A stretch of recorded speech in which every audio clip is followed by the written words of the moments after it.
It's only comics, and this is only the round table. And today we're going to be talking about the DC Comics Zudacomics deal, their new webcomics initiative. There's been a lot of talk about it on Newsarama and, you know, ICV2. Pretty much everyone seems to have an opinion about whether it's a good thing, whether it's from the devil. Who knows? So let's work it out. Let's figure this thing out so everybody can start talking about something else. Steve Bennett, you've got some thoughts on it? Yeah. Hit it. Basically, this has almost nothing to do with anyone. Seriously, on the plus side, DC is finally getting ahead. DC are major publishers getting ahead of themselves because they're thinking webcomics the next thing. They want to be a part of that. So, because basically they're talking about a contest and entries, and what's it going to be before they even pick a winner? A year, maybe, something like that.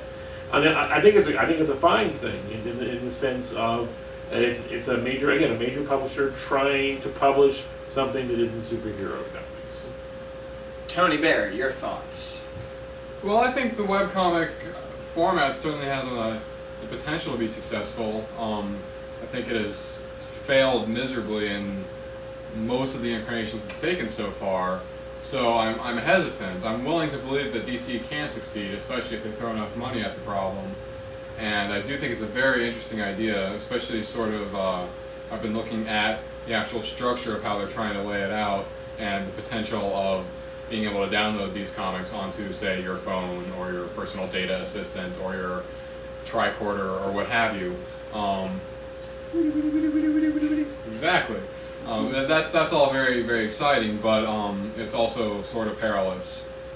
Well, DC just bought the Japanese manga firm they exclusively dealt with. Exactly. And I think that's the other key is it's intended primarily to create comic book content that can play on small electronic devices.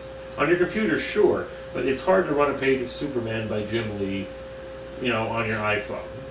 Travis Ray, T-Rex, hit it. What do you got? I don't like American Idol. Alright. For a reason. There's a reason why I don't like American Idol.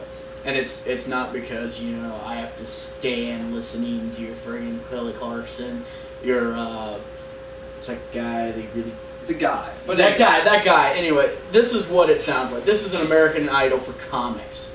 Comics originally is not supposed to be a phone-in deal. Whatever. You're gonna vote retarded. But if you're watching us now, obviously you're on the internet. And the internet, we hope, yeah. Sorry.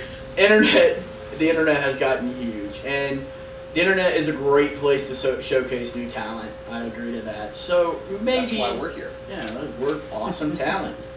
But maybe. I'm on the fence. There's been a lot of talk that this is basically a way for DC to strip mine people's intellectual property. Get an idea that you have, take it, put it on lunchboxes, movies, make graphic novels of it, without the creators really seeing a just share of the profits. Steve, how do you think that is going to shake out? Well, it really depends. They keep talking about the contracts and no one has seen the contracts. They talk about ascribing to publishing norms. Depends whether they mean publishing book norms or publishing comic book norms.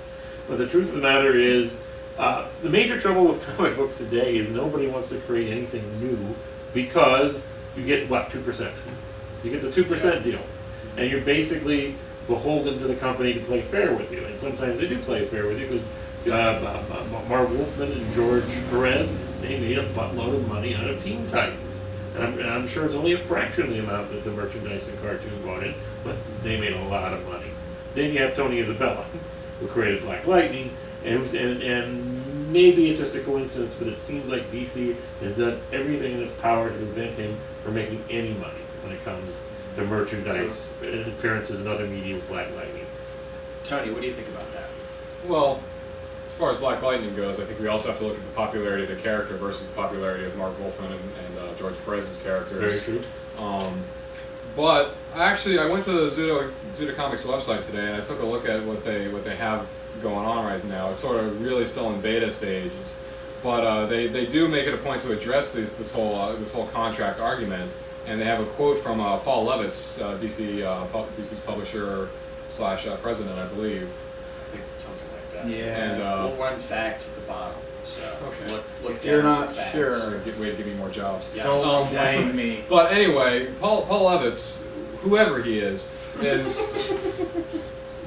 was made a very clear point of saying that any contract signed will be owned by the creator. It will not become intellectual property of DC. Though we are still looking potentially at a Black Lightning or Milestone Comics style scenario where it's technically owned by the creator, but they can't do anything with it because DC is saying no. I think one of the things too to point out is the initial run of it. There's going to be sort of like 8 episodes of each sort of webcomic, and then the voting happens, and then whoever wins that wins it. The guys that don't win, what happens to their stuff? Yeah. Can they then take it to their webpage? Like the guy who comes just in second, does DC still have it? And then they can't do anything with it. Yeah, use the American Idol analogy. Even the bloody losers are under contract. Yeah. They can't go anywhere else. Sometimes they have to go on tour with the winners. I mean, think about that. Band. Yeah, think about that. Travis, what are your give us some final thoughts about what you think how this is gonna shake out. Final thoughts. Final thoughts. Final thoughts. Like I said, it's a good way to showcase talent. But if you come in second place and DC's like, no, screw you, we own it now, you're going to have to think of something entirely different, that gives me enough justification to blow something up. Yeah. Well, who needs much of a reason to blow anything up anyway? When it comes to something like that, explosions fix everything. Yes. But not comics. And remember, it is only comics. We will see you next week, or the week after, or whenever we get another episode done. After Harry Potter. Thanks a lot, Harry Potter. Check it out. And we will see you guys soon. Peace.